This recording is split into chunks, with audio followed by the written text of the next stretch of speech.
Oi, Piper! I told you to keep it down when I'm on the Oh, hey, kiddo! Piper didn't tell me she was bringing over a friend. That girl. She never tells me anything. I would have cleared some of my schedule to make sure the twos of you were taken care of if she did.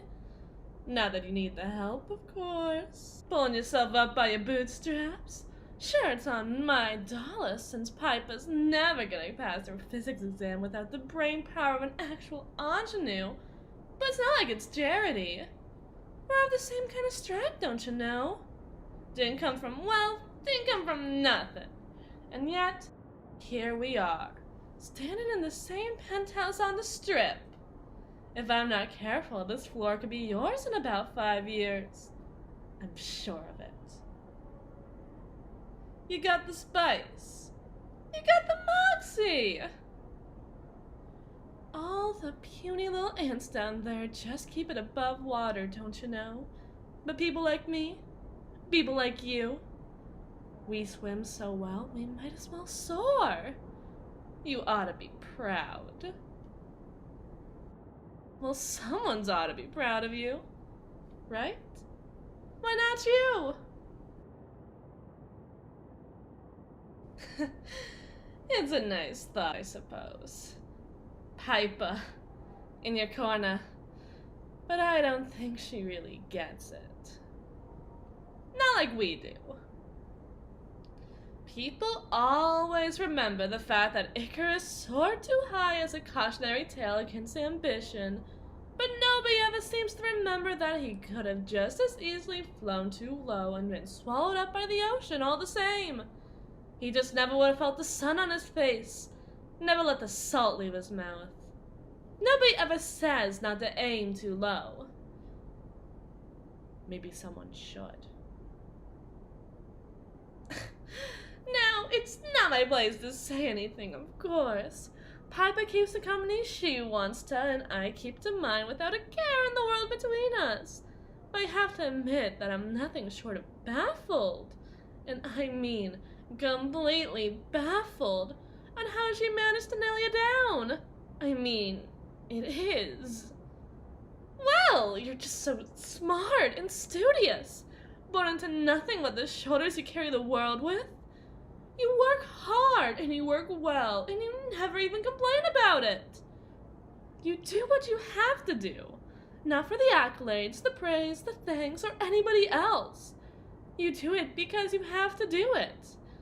You do it because one way or another, it must be done.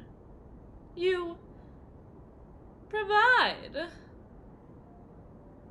I just can't help but admire the youthful will to enterprise out of nothing. This might sound harsh, but I can't help but wish Piper had more of your sensibilities. Your brains, your scrappiness, your hunger. Sad as it is to say, I believe the pipsqueak is sated. A complete layabout. She says that she's working, trying things, doing things. She's saying that she's auditioning for plays and trying out for cheerleading and was elected prom queen. But strangely enough, when I double back, all her glittering claims come back as nothing more than fool's gold. Strangely enough, she's never gotten a lead role in any of her plays. She's bottom rung on the pyramid, and she lost the prom queen title to Hazel Mayberry, whose most notable accomplishment was being born with a congenital heart disease. She has the name of a magnate embossed upon her very soul. She was born in the penthouse suite. She's made it. She can literally only go up from here. And she keeps spinning straw into straw with it. Quite frankly, I'll be proud of her the minute she gives me something to be proud of. You think I like being ashamed of her? It does less than nothing for me. The knowledge that I could be in the empire business, laying down brick after brick after brick, knowing it only takes one of her to knock it down in one fell swoop, and with her luck, without even realizing it? Without even knowing what she's done? It kills me. It kills me. What else can I say? If a mother was sacrifice personified, yada yada. I forget the rest, but you see where I'm coming from. I gave my gal the world, and she didn't even tell me no. Say that she didn't want it. Build something up from her own two hands. No. She just lives there. I gave her the whole world on a silver platter. She can spin the thing sideways where all it matters to me. But you know what she does? She watches it turn. Her life could not be easier, and she luxuriates in that fact. She's the spitting image of me when I was her age. You know, except for the fact that I was willing to spend my meager millions on a hairbrush. I tell ya, there's nothing stranger than looking at the kind of face so familiar to you you've only ever seen it in every other mirror. Spit in the face of everything you are. Though, I suppose if I squint, you almost have my nose.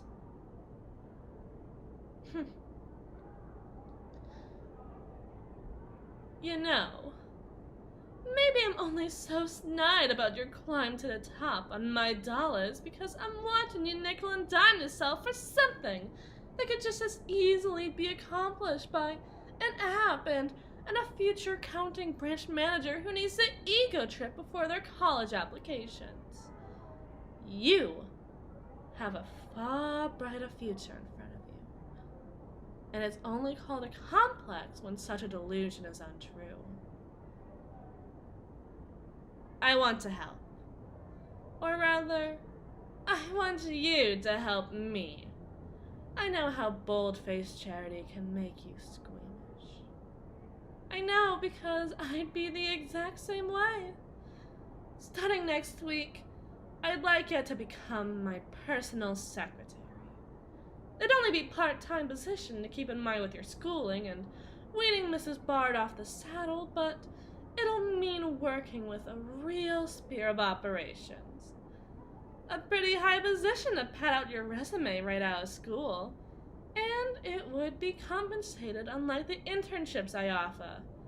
And unlike the internships I offer, your position would be guaranteed. No essay, no video, no unnecessary hoops. I already know you're the best and brightest thing that this city has to offer. A real go-getter. You don't have to prove a thing to me. You'd be on the ground, running right alongside me, taking notes, working books, orchestrating the occasional meeting, and more or less working the brass tacks of this operation alongside me. No coffee runs for you. I'm ensuring you a well-compensated part-time job with dignity at a Fortune 500 company. Call me crazy if I want you to consider it a little bit more before you give an answer, even if that answer is the one I want. Trust me, if I considered my daughter in the same breath as promising, enterprising youth, this is the kind of position I would offer her to guarantee that she'd get the training she'd need to one day succeed me and rule this empire, with everything I've learned the hard way in her back pocket. The only problem is, I don't. But if you ask me about what face could be seen on the cover of Forbes in the next 5 years, I'd say yours. Nepotism, making connections. Cups and Bibles touch the same hand, don't they? Pity gives me hives. All I want you to do is consider it. And give me an answer the next time Piper comes crying about a math test or something of the sort. Just think about it. Piper, how many times do I have to tell you no running down the halls? And don't call me Mama in front of house guests. It's either ma'am or Mrs. And keep it down. I have a meeting. A very important meeting.